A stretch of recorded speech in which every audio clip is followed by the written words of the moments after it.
எல்லாருக்கும் வணக்கம். இன்னைக்கு நம்ம பார்க்க போகிற ஒரு விஷயம் பார்த்தீங்கன்னா அதிகமாக நிறைய பேர் டிஸ்கஸ் பண்ணியிருக்க மாட்டாங்கன்னு நான் நினைக்கிறேன். ஏன்னா நம்ம பொதுவாக டிஸ்கஸ் பண்ணக்கூடிய ஒரு விஷயம் என்னன்னு பார்த்தீங்கன்னா, நம்ம மனசு எப்படி இயங்கிட்டு இருக்கு, நம்ம பிரெயின் எப்படி ஃபங்க்ஷன் ஆகிட்டு இருக்கு, இந்த மாதிரியான விஷயங்கள் தான் பொதுவாக நம்ம டிஸ்கஸ் பண்ணுவோம்.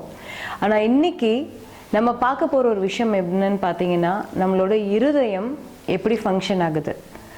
அதாவது இருதயம் ஃபங்க்ஷன்னா உள்ளுக்குள்ளே எப்படி பிளட்டு போயிட்டு வருது அந்த விஷயம் கிடையாதுங்க. இருதயத்துக்கு ஒரு உயிர் சக்தி இருக்குது, ஹார்ட் எனர்ஜி அப்படின்னு சொல்லி இங்கிலீஷில் சொல்லுவாங்க. அந்த ஹார்ட் எனர்ஜியை பற்றி தான் நம்ம இன்னைக்கு பார்க்க போகிறோம்.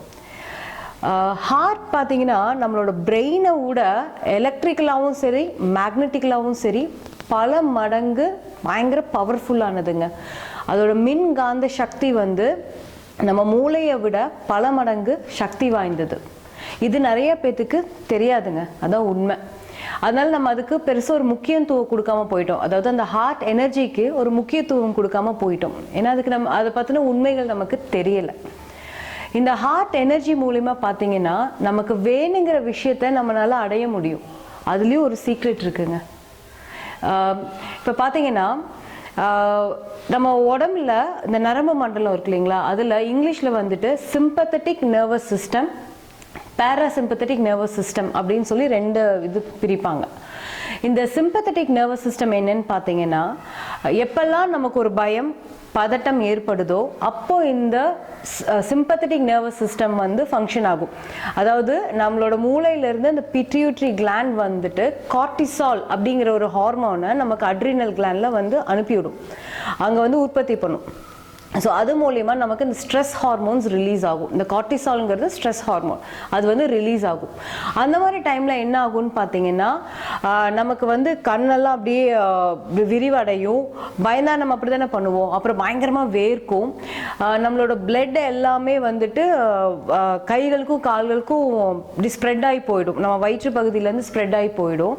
அதனால என்ன ஆகும்னு பார்த்தீங்கன்னா, நமக்கு இந்த டைஜஷனுக்கான சுரபி இருக்குல்ல, அந்த செக்ரீஷன் அது ஸ்லோ டவுன் ஆகும்.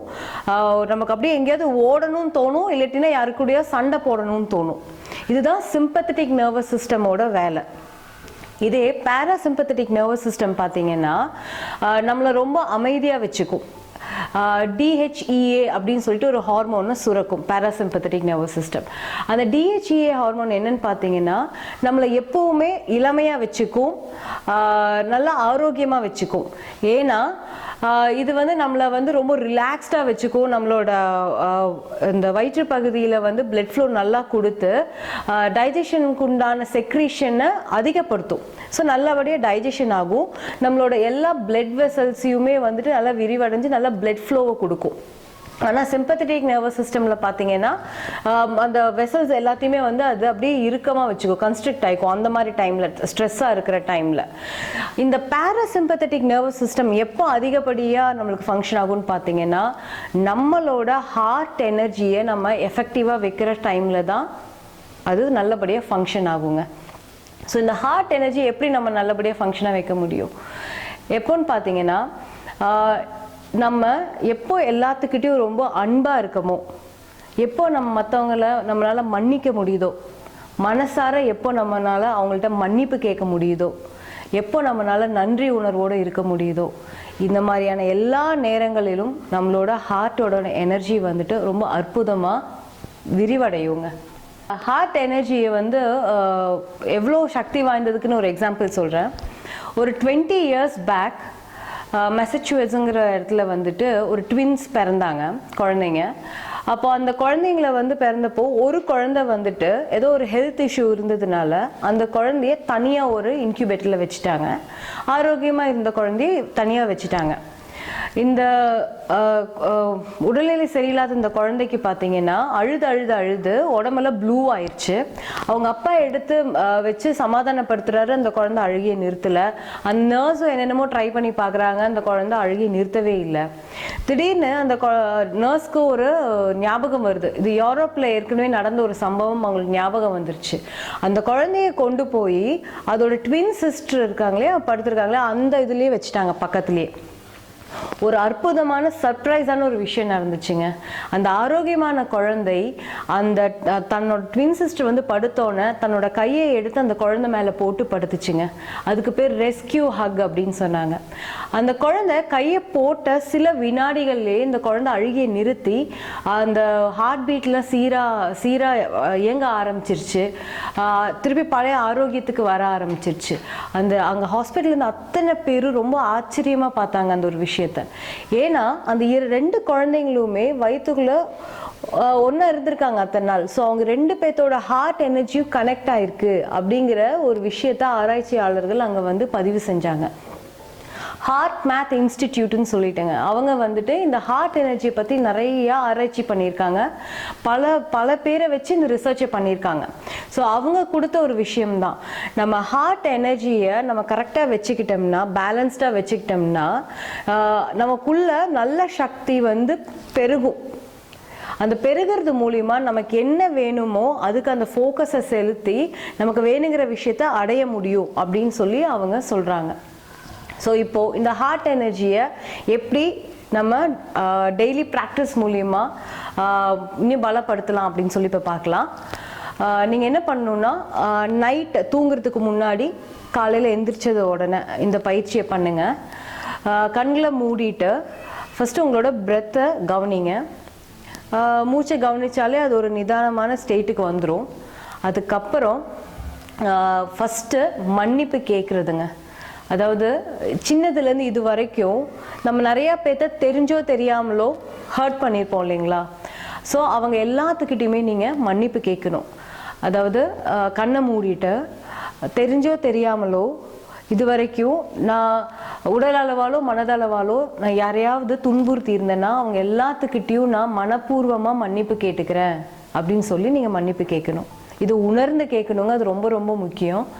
அடுத்தது பர்டிகுலராக யாராவது இருப்பாங்க இல்லையா, நீங்கள் மன்னிப்பு கேட்கணும், நீங்கள் கேட்டிருக்க மாட்டீங்க அவங்ககிட்ட, பட் உங்களுக்கு தெரியும் நீங்கள் அவங்கள ஏதோ ஹர்ட் பண்ணிட்டீங்க அப்படின்னு சொல்லிட்டு அவங்கள அந்த உருவத்தை வந்து உங்கள் கண்ணுக்கு முன்னாடி கொண்டு வந்து வச்சுட்டு அவங்கக்கிட்ட நீங்கள் மனப்பூர்வமாக மன்னிப்பு கேட்கணுங்க. இது ஃபஸ்ட்டு. அடுத்த ஒரு விஷயம் பார்த்தீங்கன்னா மன்னிக்கிறது. இதே மாதிரி சின்னதுலேருந்து இப்போ வரைக்கும் உங்களை தெரிஞ்சோ தெரியாமலோ ஹர்ட் பண்ண எல்லாத்தையும் சும்மா அப்படின்னு நினச்சிட்டு எல்லாத்தையும் நான் வந்துட்டு மனப்பூர்வமாக மன்னிக்கிறேன் அப்படின்னு சொல்லி நீங்கள் நினைக்கணும். ஃபஸ்ட்டு மன்னிப்பு கேட்டோம், இப்போ நீங்கள் மன்னிக்கிறீங்க. இதெல்லாம் உணர்ந்து செய்யணும். அதே மாதிரி பர்டிகுலராக யாரையாவது அவங்க உங்களை வந்து ரொம்ப ஹர்ட் பண்ணியிருப்பாங்க இல்லையா, அவங்கள அந்த உருவத்தை நீங்கள் நினச்சிட்டு அவங்கள நீங்கள் மனப்பூர்வமாக ரொம்ப கருணை உணர்வுடன் அவங்கள நீங்கள் மன்னிக்கணுங்க. கஷ்டமாக இருக்கும். ஃபஸ்ட்டு எடுத்த உடனே அவங்கள மன்னிக்கிறங்கிறது வந்து ரொம்ப கஷ்டமாக இருக்கும். ஏன்னா இது ப்ராக்டிக்கலாக நிறைய பேர் எங்கள்கிட்ட சொல்லியிருக்காங்க. நீங்கள் சொல்கிறீங்க மேம் மன்னிச்சிருன்னு சொல்லி, ஆனால் எங்களால் அந்த உருவத்தை நினைக்கவே எனக்கு பிடிக்கலையே, நான் எப்படி மன்னிப்பேன், என்னை அவ்வளோ கஷ்டப்படுத்தியிருக்காங்களே அப்படின்னு சொல்கிறாங்க. பட் ஆனால் ஸ்டார்டிங் அப்படி தான் இருக்குங்க. ஒரு 2 நாள் அப்படி தான் இருக்கும். நீங்கள் தொடர்ந்து பண்ணும்போது அது ரொம்ப ரொம்ப எளிமையாயிடும். உங்களால் ஈஸியாக அவங்கள மன்னிக்க முடியும். இந்த இடத்துல நீங்கள் ஒன்று யோசிச்சு பாருங்கள். நம்ம பல தடவை தப்பு பண்ணியிருப்போம் இல்லையா நம்ம வாழ்க்கையில். கடவுள் என்னைக்காவது யோசிச்சிருக்காரா, நீ இத்தனை தடவை தப்பு பண்ணியிருக்க, நான் உன்னை மன்னிக்கவே மாட்டேன் அப்படின்னு சொல்லி என்னைக்காவது அவர் நினச்சிருப்பாரா? ஒவ்வொரு தடவையும் நம்ம மனப்பூர்வமாக மன்னிப்பு கேட்கும் போதோ இல்லை நம்ம உணரும் போதோ அவர் நம்மளை மன்னிச்சிட்டே தானே இருக்காரு. ஸோ கடவுளே நம்மளை மன்னிக்கும் போது நம்ம ஏங்க நம்மளோட சக மனுஷங்களை மன்னிக்கக்கூடாது? ஸோ அது மட்டும் கிடையாது, இந்த மன்னிக்கிறது மூலியமா உங்களுக்குள்ள இருக்கக்கூடிய அந்த இறுக்கமான தன்மை வந்து கரைஞ்சு போகும். மெயினாக அதுதான் ஃபர்ஸ்ட். நீங்கள் அவங்க கூட போய் திரும்ப பேசுகிறீங்களோ பேசலையோ, அந்த உறவு வேணுமோ வேண்டாமோ அதெல்லாம் அடுத்தபடி. ஆனால் உங்களுக்குள்ளே இருந்த அந்த இறுக்கம் போயிடும். அந்த இறுக்கத்தில் இருக்கக்கூடிய அந்த எனர்ஜி, அந்த நெகட்டிவ் எனர்ஜியும் அழிஞ்சு போகும். அதுக்காக தான் அவங்கள மன்னிங்கன்னு சொல்கிறோம். ஸோ அதனால் அவங்கள கருணை உணர்வோட மன்னிச்சிடுங்க. அடுத்தது வந்துட்டு நன்றி உணர்வுங்க. சின்னதுலேருந்து நமக்கு பல பேர் உதவியாக இருந்திருப்பாங்க, நேராகவோ இல்லை இன்டைரக்டாவோ நமக்கு உதவியாக இருந்திருப்பாங்க இல்லையா. எல்லா இயற்கை வளங்கள் நமக்கு டெய்லி உணவு கிடைக்கிறதுக்கு உதவியாக இருக்கு. எத்தனை பேர் மறைமுகமாக உதவியாக இருக்காங்க. இவங்க அத்தனை பேரையும் நினச்சிட்டு ஒரு நன்றி சொல்லுங்கள். அப்புறம் குறிப்பிட்டு யாருக்காவது நன்றி சொல்லணுன்னா அவங்கள நினச்சிட்டு நீங்கள் நன்றி சொல்லுங்கள். எந்த அளவுக்கு நீங்கள் நன்றி உணர்வோடு இருக்கீங்களோ அந்த அளவுக்கு உங்களுக்கு நிறையா புதிய நல்ல விஷயங்கள் வந்து சேருங்க. ஏன்னா நம்ம இருக்கிறதுக்கே நன்றி உணர்வோடு இல்லாமல் போயிட்டோம்னா எப்படி பிரபஞ்சம் நமக்கு புதிய நல்ல விஷயத்தை தரும்? ஸோ அதனால் முதல்ல நீங்கள் செய்ய வேண்டியது மன்னிப்பு கேட்குறது, அப்புறம் மன்னிக்கிறது, அப்புறம் நன்றி உணர்வை காமிக்கிறது. இந்த 3 விஷயத்தையுமே நல்லபடியாக உணர்ந்து செய்யுங்க. அதாவது சொல்லிட்டோமே நம்ம செஞ்சு தான் பார்ப்போமே அப்படின்னு நினைக்காம அதை மனப்பூர்வமாக செய்யுங்க. இது செய்யறதுக்கு முக்கியமான காரணம் உங்களுக்கு உள்ள இருக்கக்கூடிய அந்த தேவையில்லாத அந்த எனர்ஜியை வந்து நம்ம நெகட்டிவான எனர்ஜியை அழிக்கணுங்கிறது ஒன்று. ப்ளஸ் இதை பண்ணும்போது உங்கள் மனசு ரொம்ப லேஸ் ஆகிடும். ப்ளஸ் நமக்குள்ளே இருக்க அந்த ஹார்ட் எனர்ஜி வந்து எக்ஸ்பேண்ட் ஆக ஆரம்பிக்கும்.